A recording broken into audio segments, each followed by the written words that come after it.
First, you have some time to look at questions 1 to 3.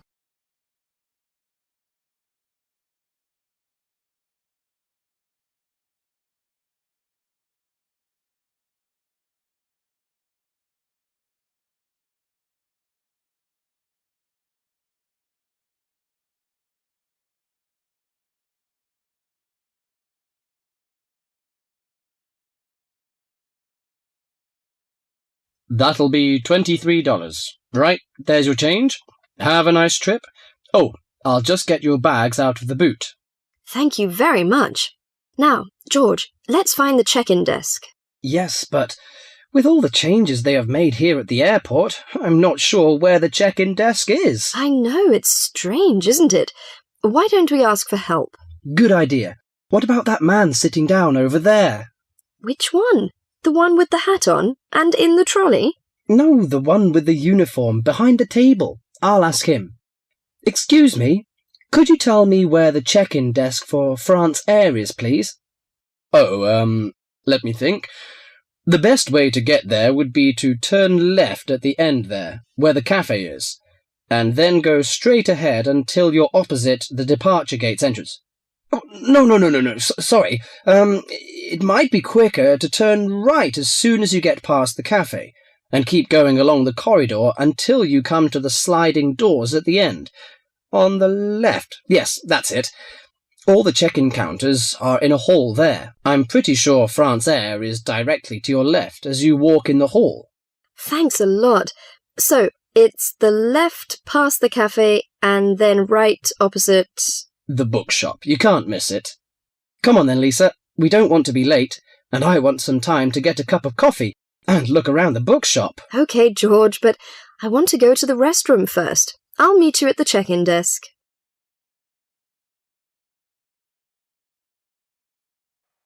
Before you hear the rest of the conversation, you have some time to look at questions 4 to 10.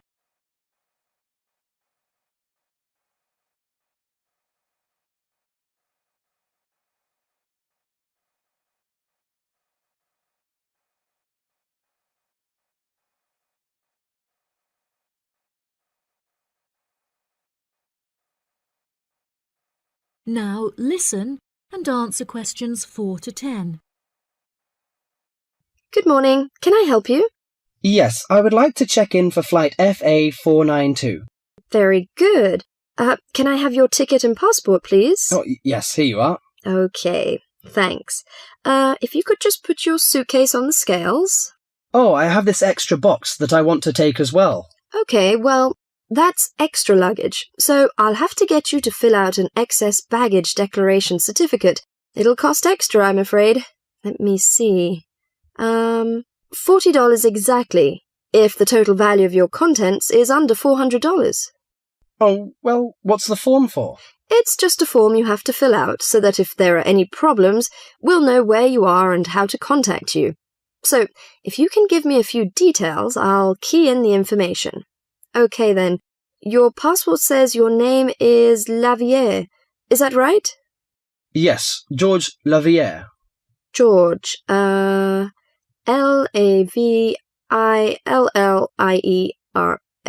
Good. Now, nationality. French? No, wait a minute. It's a Swiss passport. Well, yes, I live in France, but I was born in Switzerland. Swiss. Very good. Flight number FA492. Destination is... Paris. Are you connecting with any other flight in Paris, or will you be staying there?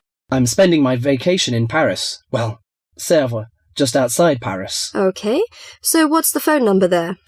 Let me think.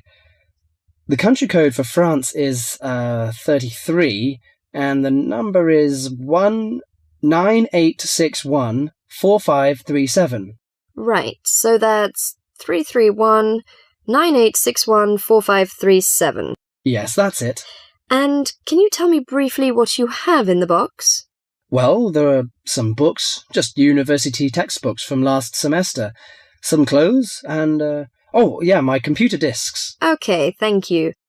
And what would be the approximate value of the contents? Quite a bit, actually. About $150.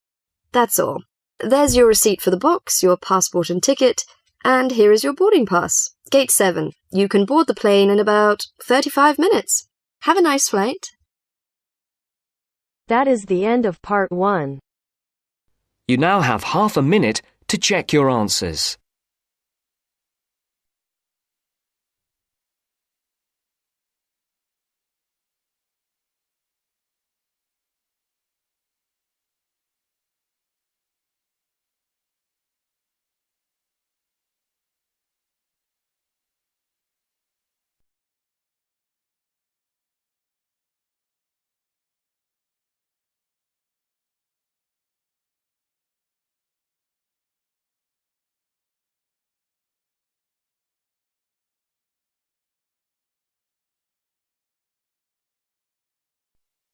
Now turns to part 2.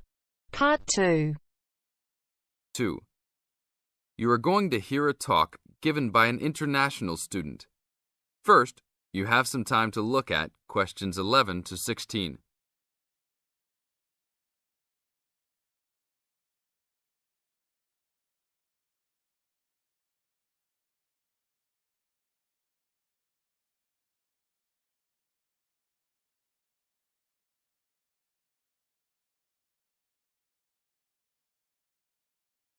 Now listen to the tape and answer the questions. As an international student coming from Sierra Leone, it gives me great honor to give these opening remarks and welcome you all to Ashesi University, where excellence is the code. I believe I speak on behalf of my fellow colleagues when I say we feel that we are the most fortunate and privileged university students in Ghana. You may ask, what is the basis of such a conclusion? And I will simply say to you, in which other tertiary institution in Ghana do you find the same level of IT infrastructure and facilities available to students? Where also do you find such a low ratio of students to lecturers and computers? In which other educational institution do you find 55% of students on some sort of financial aid, who in addition enjoy services and benefits such as job placement after graduation, on-campus employment that pays above the minimum wage, a supply of textbooks, and access to online databases? Ladies and gentlemen, there is no other institution of higher education in Ghana today that matches the learning environment and the quality of instruction at Ashesi. I could continue listing reasons why we students feel this way, but I only have 5 minutes for this speech. Believe me, I could go on for hours. At Ashesi, everyone is considered a leader and is treated special. Ashesi equips us with the necessary determination, strength, and belief in ourselves to be able to achieve our goals. We are being taught to think outside the box and to question and challenge our assumptions about the world we live in. This, ladies and gentlemen, is one of the benefits of a liberal arts education, which seeks to broaden our intellectual capacity.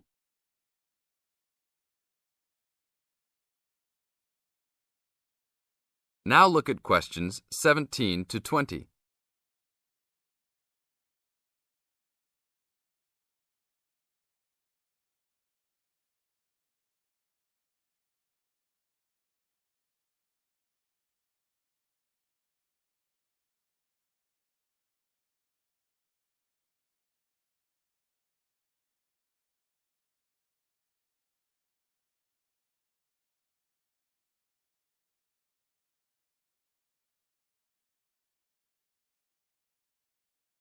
As the talk continues, answer questions 17 to 20.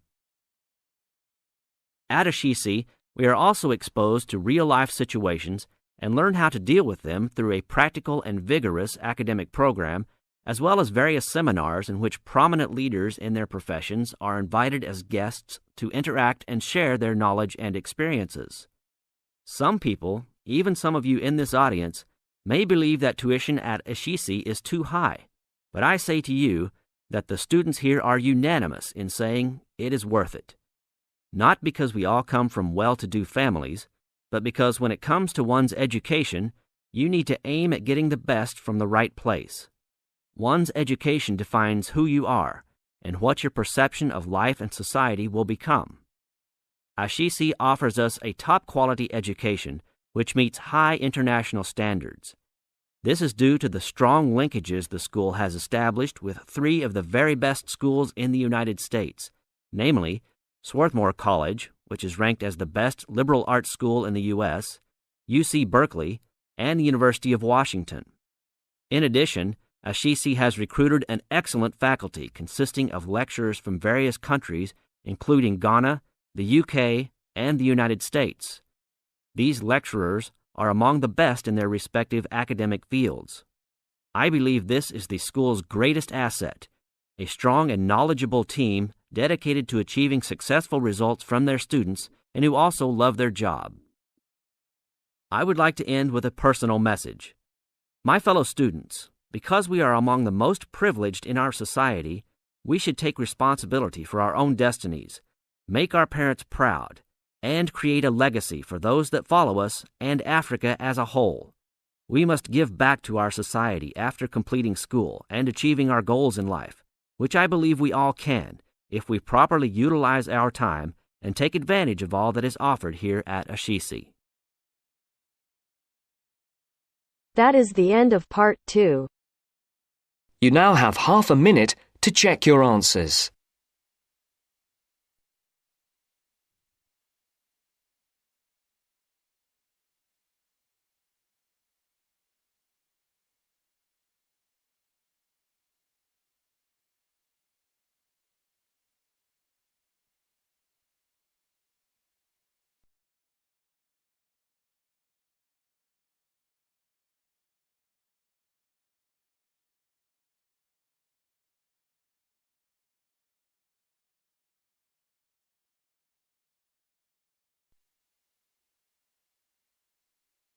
Now turns to part 3. Part 3. You will hear a tutor and 2 students discussing the best ways to study. First, you have some time to look at questions 21 to 25.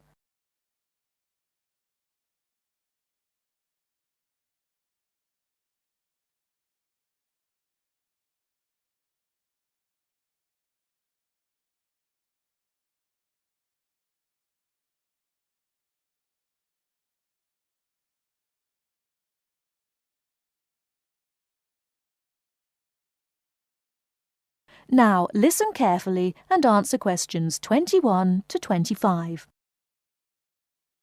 Well, how are you both settling in? Fine. Yes, no problems. So far, anyway. Good. Remember that as your personal tutor, I'm here to help you if you do have any difficulties.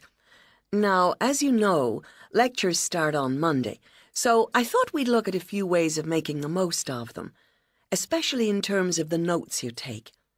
Let's begin by thinking about what you can do before you even go to the lecture. Any ideas? Make sure you're up to date with all the background reading, so you know plenty about the subject already. Yes, that's essential. The lecturer will assume you have that knowledge. Anything else, Carlos? Well, check what the topic's going to be. Of the lecture, that is. I'd go a bit further than that and consider what the content may be. Then you could ask yourself some questions that you want answering and listen out for the relevant information during the lecture. Okay. Now that brings us to the lecture itself and the actual business of writing notes. But there's a lot to deal with there, so we'll come back to that later. What I'd like to do for the moment is continue with the process of note-taking and move on to the next stage.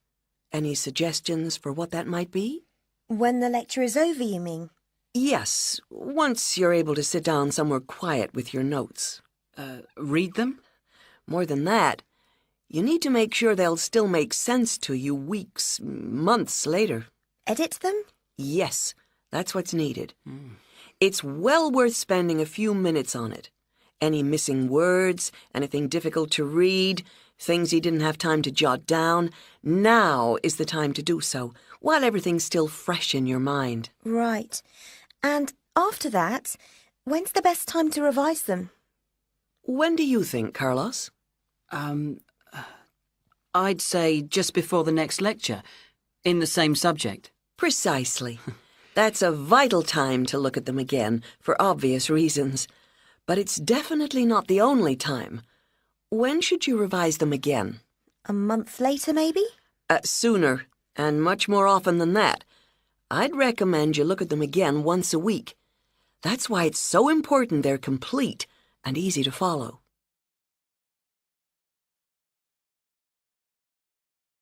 Before you hear the rest of the talk, you have some time to look at questions 26 to 30.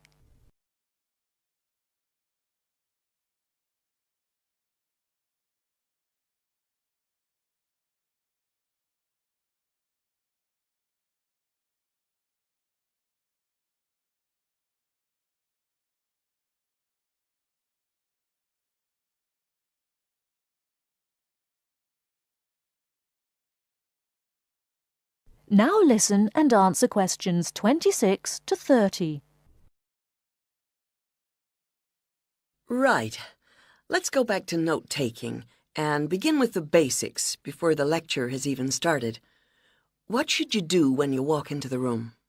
Get a good seat, at the front if you can, where you can hear clearly and avoid distractions. Yes, though obviously others will have had the same idea, so it's as well to get there a bit early. So, when the lecture's underway and you're busy jotting things down, what should you try to ensure? That you're getting all the main points. And what if you don't catch something you know must be important? I'd leave a space. Then I could check it later, perhaps by asking a question at the end and fill it in afterwards. That's an excellent way to deal with it, yes. And there's something else I'd like to mention here. Talking about going through notes afterwards, it's absolutely vital that what you write is legible for one very good reason. It saves time. You'll waste many hours during the course if your revision is held up because you can't read what you've written. Okay, what else can we do to make listening and note-taking more efficient? Well, I always listen out for signpost words. Sorry, what are they? They're the ones lecturers use to say where they're going. A bit like a signpost at a road junction, I suppose. Things like, the first reason is, however, to sum up, and so on. Yes, they can tell you when something important is coming, and help you organize your notes, too. Is there anything else you can add, Carlos? There's something I think's very useful, but it's later, after the lecture is finished. That's fine. Go on. Well, what I do is go through what I've written down, summing up the main points in a few words in the margin, on the left-hand side of the page. I try to use words that'll jog my memory, so that I can remember what everything's about when I look at them again. Yes, that can work very well. What some people do to review their notes is cover up their full notes from the lecture, maybe with a piece of paper or a card, and concentrate just on what they've put in the margin, trying to recall the details. Then they move the cover down a little and check whether they were right. Or you could put your main points on another piece of paper and clip them together. Instead of covering and uncovering, you just hold a page in each hand. Sure. It's down to personal preference, really. Everyone has their own learning style. That is the end of part 3. You now have half a minute to check your answers.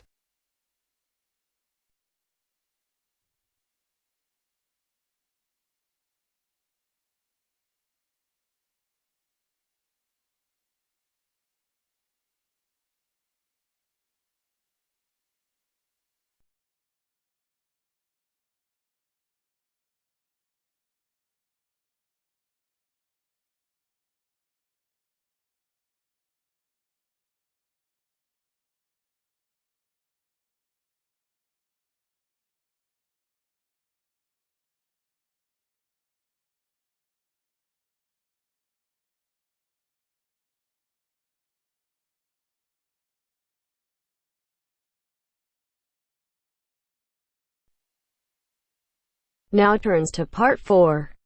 Part 4. You are going to hear a lecturer giving a talk on a type of fundraising for business called crowdfunding. First, you have some time to look at questions 31 to 40.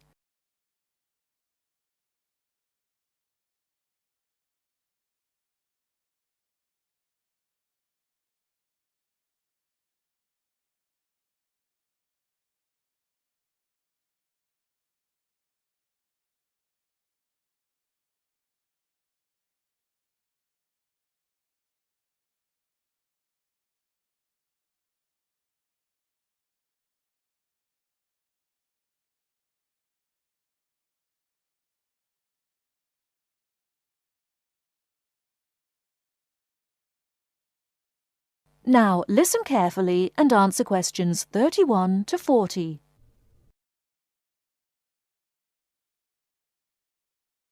Good morning, everyone. Today we're continuing our look at funding opportunities for small startup businesses.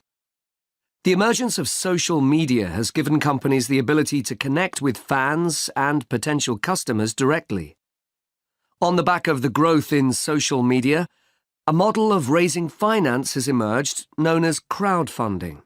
This revolutionary way of raising finance began with micro-lending in the 90s. More recently, an equity-based model has emerged that allows people to invest directly in a new company. We're going to examine this in more detail later, but let's turn first to a third model, which I'll term a fan-based model. With this model of crowdfunding, individuals are encouraged to give an amount of money to support the launch of a project or initiative without the promise of any financial return.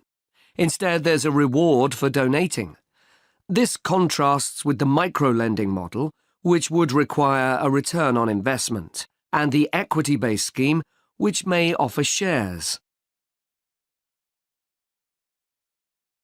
Crowdfunding portals or websites allow the business concerned to present the initiative along with the financial target required.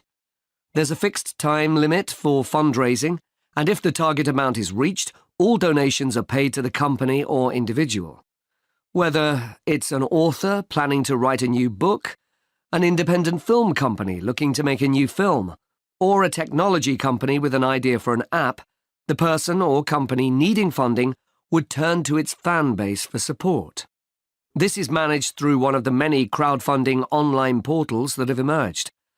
Of course, a fan or supporter of a particular initiative is likely to give money anyway. But donation-based crowdfunding will often make donating even more attractive by offering a rewards-based incentive scheme. Let's take a film company, for example, that needs funding for a new film. For a small set donation, the donor might be offered a free ticket to the premiere or a DVD of the film. A larger set donation might be rewarded by the chance to attend a launch event when the film goes live. Those people who make bigger donations could even be offered the chance to meet the cast of the film, whilst the highest level donation could see the person's name mentioned in the film credits. For companies that already have a significant fan base, crowdfunding offers a fantastic opportunity to raise money quickly from a large number of people, each of whom donates just a small amount of money. Compare this to the time and effort that would be needed to sell your idea to investors or your bank manager, particularly in an age when raising finance can be difficult. The company may also have links with partner companies or organizations that run fundraising events. In this case, you can significantly increase participation by working with these organizations to promote your crowdfunding project. Another significant advantage is that you can reach out to your fan base for feedback on the project while it's being developed, thus making the final product more appealing. Crowdfunding enables you to raise awareness of the product at an early stage, thus increasing the potential for sales. With so many people behind you, it can also act as a great incentive to get the best possible product out on time and on budget. However, there are disadvantages to bear in mind. The model can be described as all or nothing. If you don't reach the monetary target required in the agreed time, all promises of donations are cancelled and no money is paid, leaving you back at square one. Should this happen, or still worse, you receive the funding but are unable to come up with the product, not only will your fans end up disappointed, but the portal will record the fact that you failed to reach your target, or that the initiative failed. Fulfilling all the pledges that you've made to people can also be very time-consuming. For example, remembering to send out copies of books or free cinema tickets can sometimes be forgotten in the excitement and frenzy of launching your product. People sometimes forget to factor in the cost of rewards when calculating profit margins. But these can be significant. And finally, if you have a small fan base, for example, you're a new company or have a small social media footprint, raising awareness of your initiative will be challenging. These drawbacks aside, donation-based crowdfunding is a wonderful opportunity for individuals or small startups to raise funds for that exciting new project whilst reaching out and connecting to the people who are most likely to support and promote your work for you. That is the end of part 4.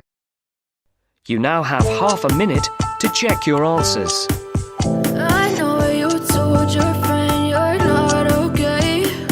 And tell me what's wrong and why you never said you felt that way. Guess you're trying to stay strong and fake a smile until I look away. But I've known you too long, it hurts to watch your blue eyes fade to gray as you fade away.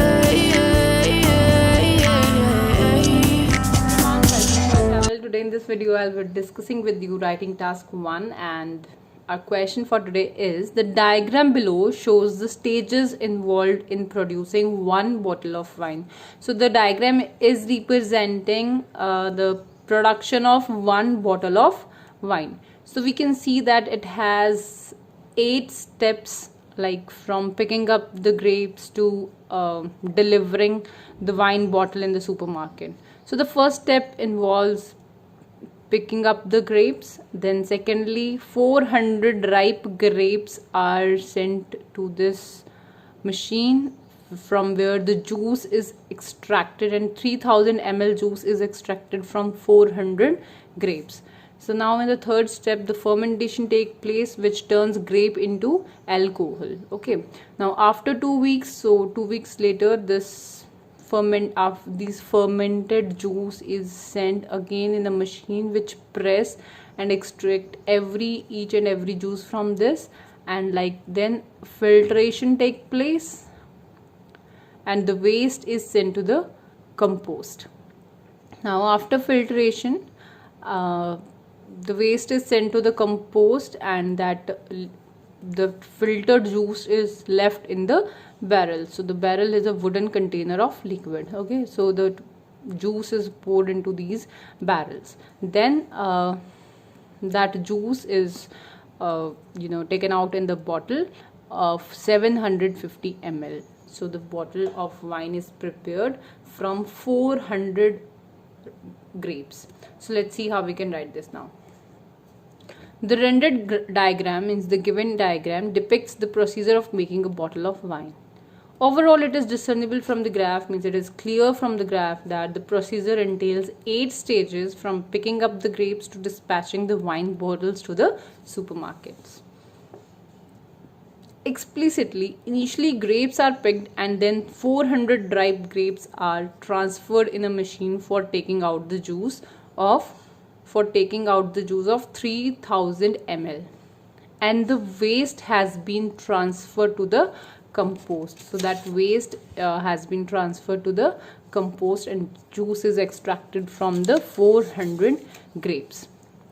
In the next step, the juice has been kept for 2 weeks for the fermentation process, which turns the grape's juice into alcohol. After that, the fermented juice is pressed in a pressing machine, and then 1000 ml liquid is collected after pressing and transferred to the filter.